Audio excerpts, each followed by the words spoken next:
Welcome back to the CryptoLabs YouTube channel. Where do we find opportunities? How do I hunt for projects? How do I hunt for new protocols, new technologies, new true DeFi, like true DeFi?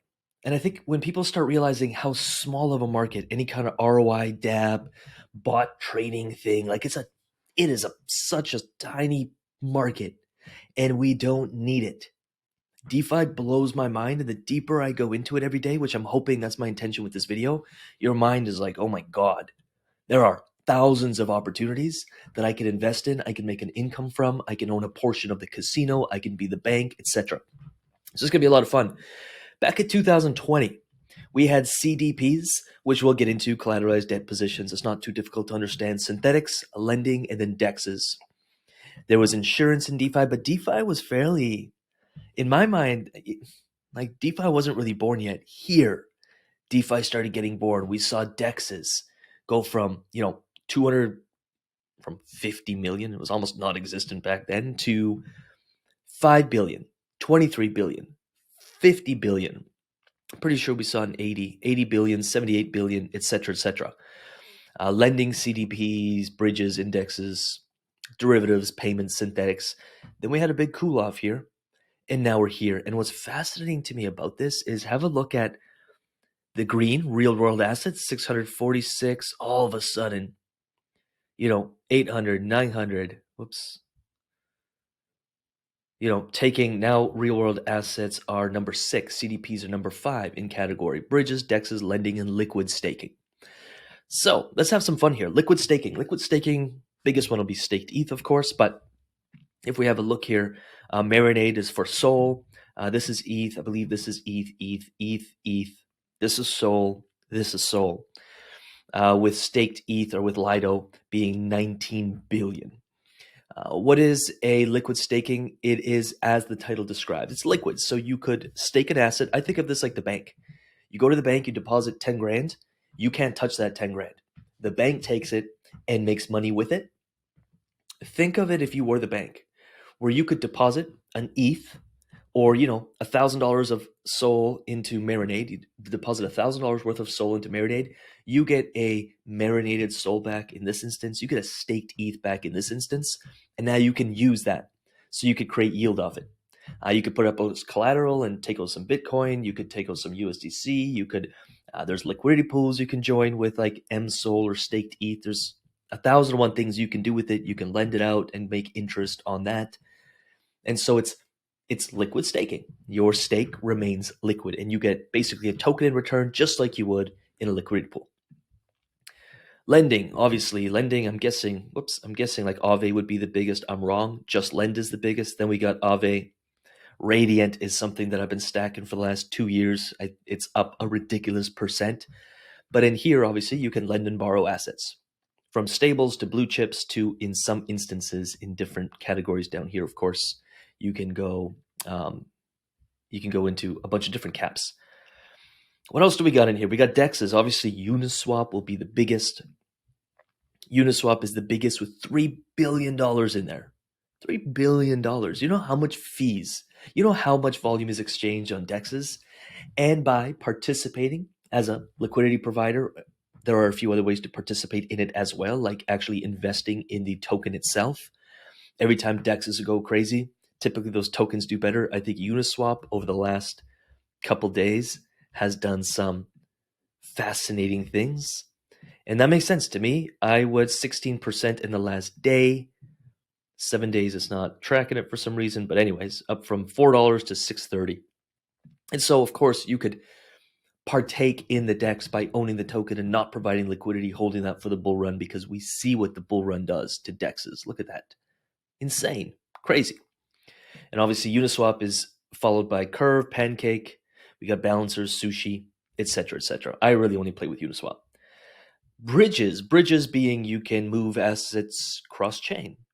And it sounds like, Axelar is one we'll use. Multi-chain is something we use. Injective bridge, etc., etc. So as you can see, big market there. A lot of fees collected.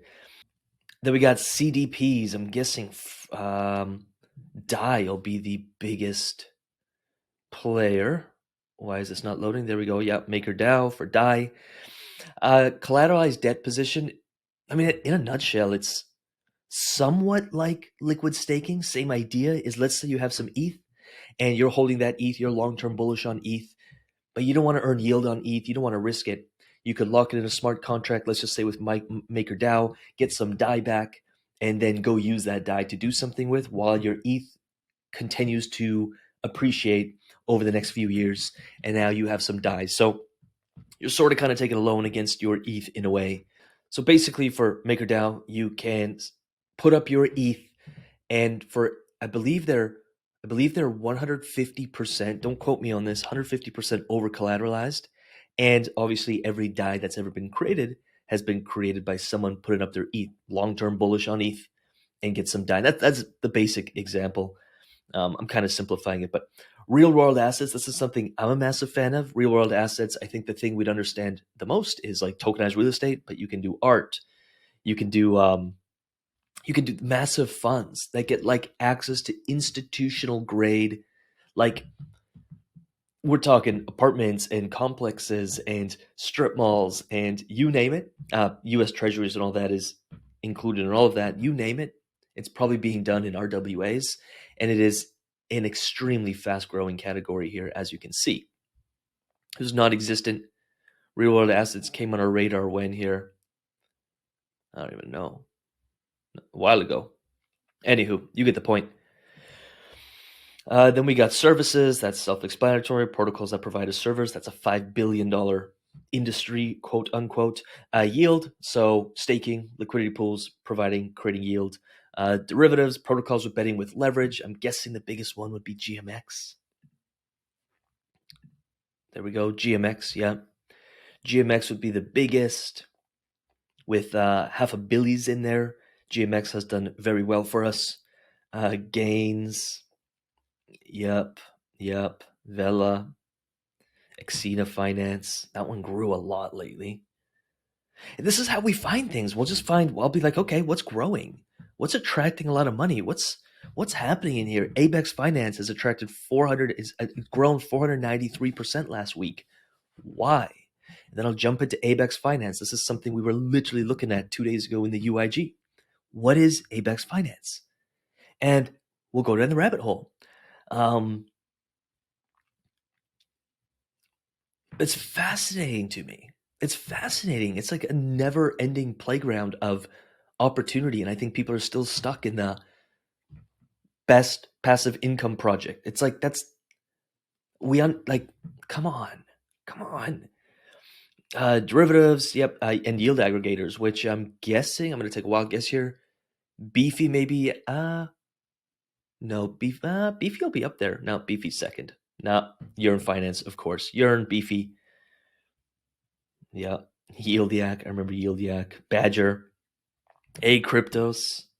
I think this is going to be a very growing auto farm, Harvest Finance. These are all things I have used or use. Pickle, 4.4 million now. So I mean, as you go down here, that's not really the point I want to make. The point I want to make is, and we're just looking at the top 10. Then we can go into synthetics. Synthetics were like a narrative that was pretty big at one point. You could just get exposure to, what's the simplest way I know how to explain this? Exposure to, let's just say, a stock without actually buying the stock. So it's like synthetics, protocol for creating a tokenized derivative that mimics the value of another asset, etc., etc. Cross-chain, launch pads, staking pools, indexes. Those were a really large percentage of DeFi at one point. You can really think of them like index funds, and I'm simplifying all of this, but what I want to bring to the surface is the space is always changing. There's always new opportunities, and the more involved you get, the more all you're going to see is opportunity. And with opportunity comes opportunity to, obviously, like, once you can spot these trends and you can spot what's actually valuable, you can invest in it and A, make a really awesome penny, but two, be involved in something that's exciting. You don't have to be doing the ROI Dapps. You don't have to be.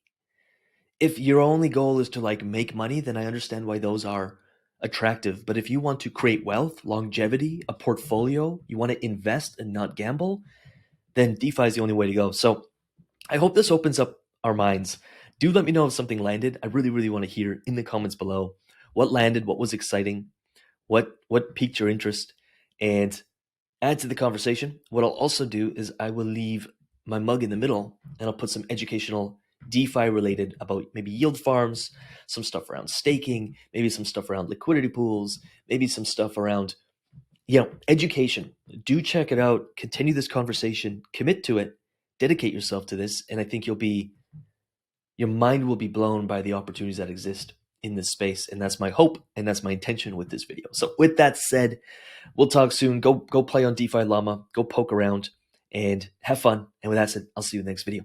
Peace.